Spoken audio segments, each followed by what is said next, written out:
우리가 읽고 있는 마가복음은 네로 황제의 박해 시기에 성도들을 권면하고 세우기 위해서 쓰여진 성경 말씀입니다. 학자들은 말하기를 사복음서 가운데 가장 먼저 기록된 성경 말씀이 바로 마가복음이라고 이야기를 합니다. 그리고 이 마가복음은 이 네로 황제의 박해 가운데 박해를 견뎌야 되는 성도들에게 쓰여진 성경 말씀이다 보니까 8장 21절까지는 예수님이 어떤 분인가를 설명하고 또 8장 22절 이후부터는 예수님께서 우리를 위해 어떤 일을 하셨는가, 이제 그러한 부분을 소개하고 마지막에 예수님께서 오셔서 자신의 소명을 이제 완성하시는 그런 부분으로 이야기를 기록하고 있습니다. 그래서 우리가 8장 21절까지는 계속해서 예수님이 어떤 분인가, 성경 저자가 우리에게 말하고자 하는 그 핵심들을 찾아가고자 합니다. 특별히 오늘 성경 말씀을 읽다 보면 예수님이 어떤 분인가를 우리가 살펴볼 수 있는데 17절 말씀 뒷부분에 보시면 나는 의인을 부르러 온 것이 아니라 죄인을 부르러 왔노라 하시니라. 다시 말해 예수님이 어떤 분인가를 오늘 마가가 소개하고 싶은 내용은 예수님은 죄인을 부르러 오셨다라는 이야기를 우리에게 하려고 하는 겁니다.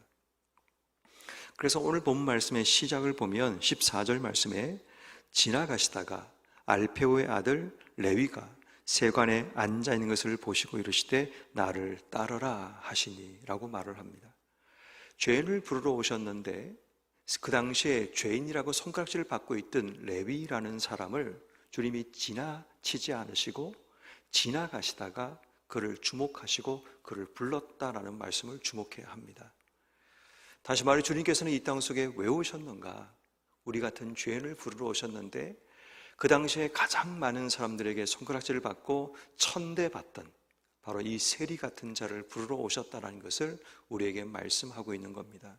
그뿐 아니라 그 뒤에 보면 15절 그의 집에 앉아 잡수실 때, 그의 집이라는 것은 레위의 집을 이야기합니다.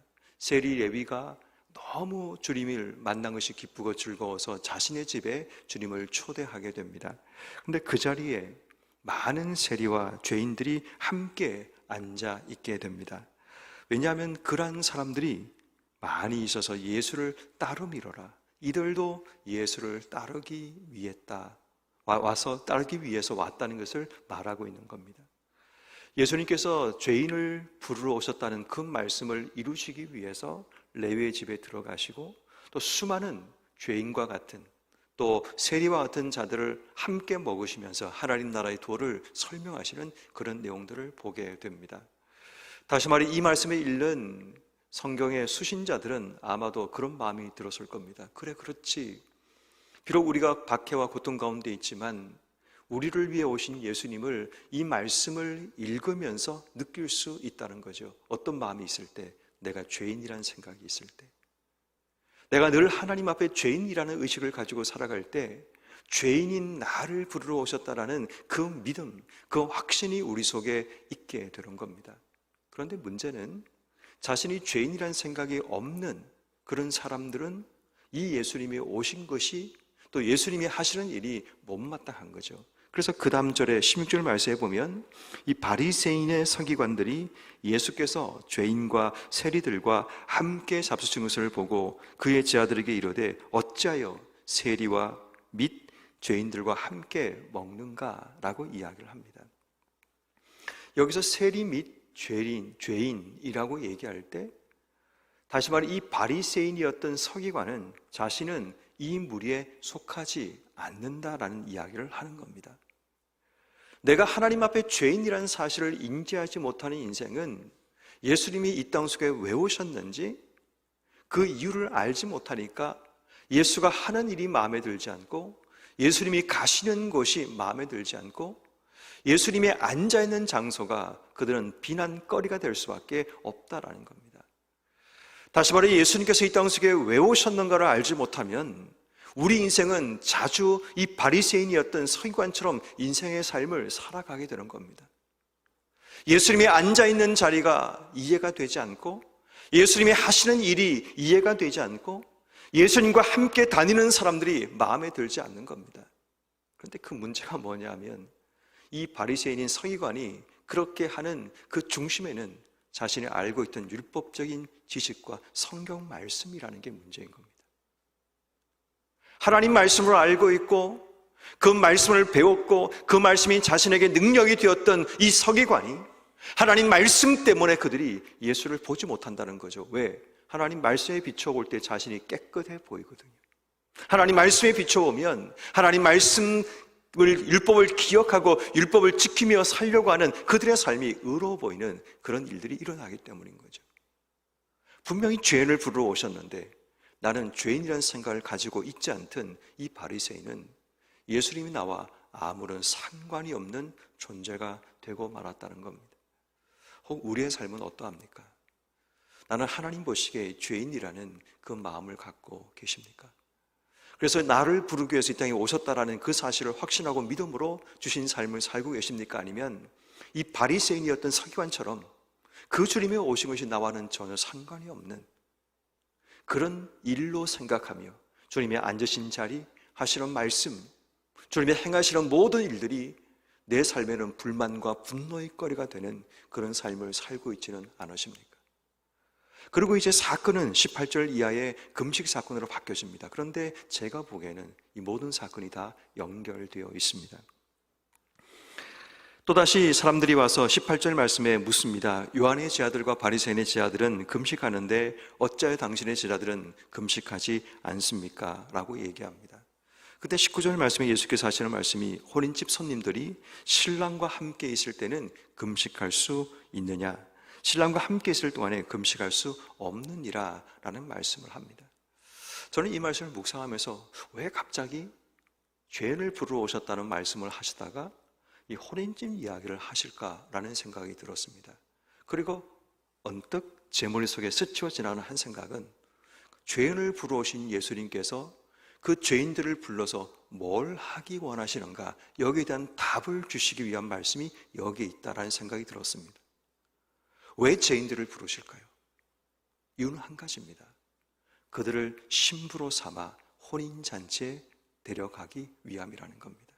여러분 잘 아시는 것처럼 그 당시 유대인들의 결혼 풍습은 신랑이 신부의 집에 가서 결혼 예식을 하고 신부를 데리고 혼인잔치, 신랑의 집으로 가는 것으로 마무리가 됩니다. 다시 말해 신부와 신부의 들러리들과 신랑의 친구들이 함께 어디로 가는가 하면 혼인잔치에 들어가서 그들이 함께 즐기고 함께 먹고 마시면서 기쁨을 나누게 된다는 거죠.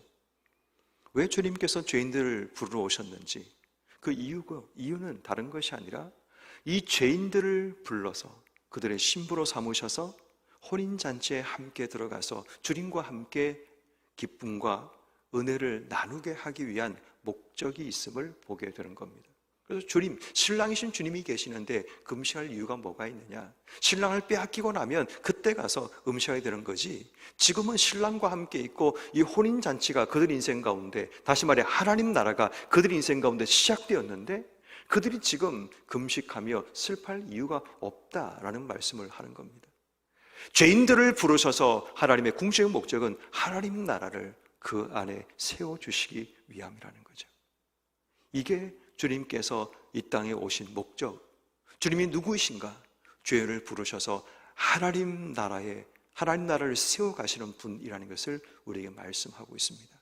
그러면서 하시는 말씀이 21절 말씀에 이렇게 말하죠. 생배 조각을 낡은 옷에 붙이는 자가 없나니 그러면 기운 새 것이 그것을 당겨 헤어짐이 더하느니라.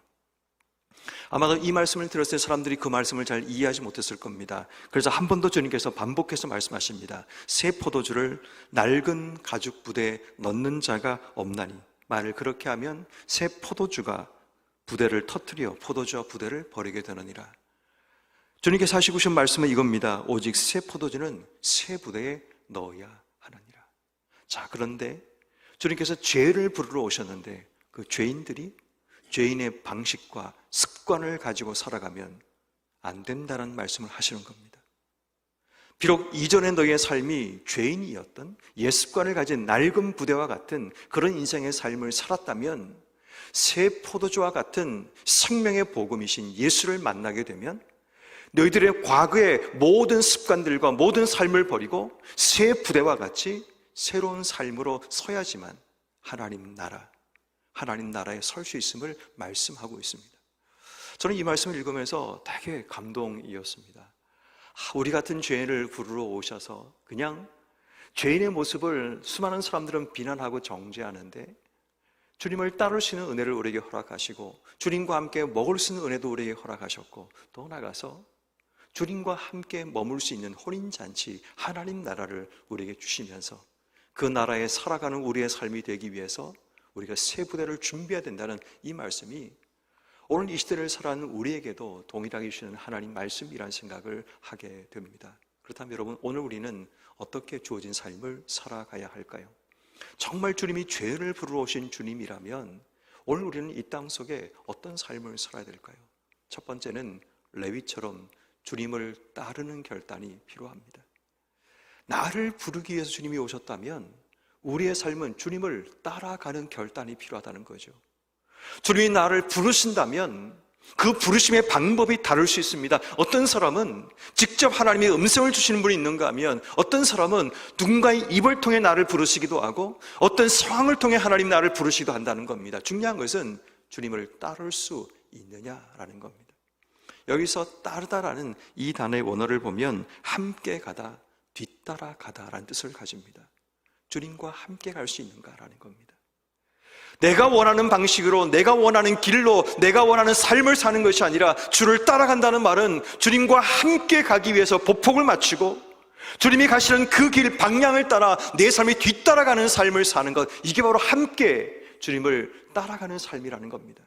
그렇다면 주님과 함께 먹고 주님과 함께 걷고 주님과 함께 걸어가는 그 방향으로 살아가는 것, 오늘 주님께서 우리에게 원하시는 것은 정말 내가 죄인이라면 주님이 나를 부르신다는 사실을 믿는다면 오늘 우리는 하나님 앞에 결단해야 됩니다. 주님, 레위처럼 내가 앉아있는 자리가 나에게 이익을 주고 쌍조로 굉장히 달콤한 자리이지만 주님 나를 부르신다면 그 자리에서 일어나 주를 따를 수 있는 그런 믿음과 결단과 용기를 주시기를 기도하는 여러분 한 분 한 분 되기를 주 이름으로 축원합니다.